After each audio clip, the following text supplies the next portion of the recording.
Hi guys, welcome back to Srirekha vlogs. ఈరోజు మళ్ళీ నేను వరంగల్ వెళ్తున్నాను. ఖమ్మం దిగి ఖమ్మం నుంచి వరంగల్ వెళ్తున్నాను.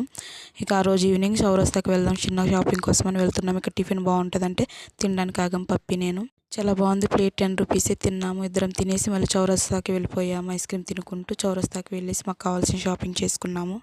ఇక్కడ షార్ట్ కుర్తీస్ చాలా బాగున్నాయి, కానీ అవి మా సైజు లేవు. ఉంటే తీసుకునే వాళ్ళం. చాలా బాగున్నాయి. ఇక ఫ్లక్కర్స్ అవి తీసుకొని మళ్ళీ రిటర్న్ అయిపోయాము. మా ఏమని నడుచుకుంటూ వెళ్ళాము.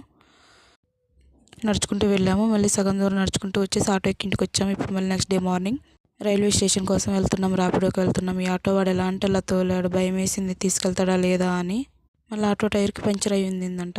మాకు మధ్యలో తెలిసింది. ఇక వచ్చేసాం ఫైనల్లీ. మేము వెళ్ళాల్సిన ట్రైన్ కూడా వచ్చేసింది. ఎక్కి కూర్చున్నాం. పొద్దున్నే వెళ్తున్నాం కాబట్టి ఇంటి దగ్గర నుంచి పులిహోర తీసుకుని వెళ్ళాము, మా పప్పి నేను.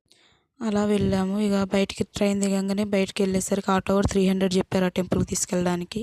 కొంచెం ముందుకు వస్తే 40 రూపీస్కి తీసుకున్నారు. హైవే దగ్గర ఆపారు. చిన్న హోల్లా ఉంది. అక్కడ నుంచి యువతలకు వచ్చేసి కొంచెం ముందుకెళ్తే టెంపుల్ వచ్చేసింది. మేము వెళ్ళే టెంపుల్, మేము కామాఖ్యమాత టెంపుల్కి వెళ్తున్నాము. ఇక ముందుకెళ్తే కొంచెం నడుచుకుంటూ వెళ్తే కామాఖ్యమాత టెంపుల్ వచ్చేసింది. ఇక్కడ కేదార్నాథ్ సెట్ వేసి శివలింగం కూడా వేశారు. చాలా బాగుంది.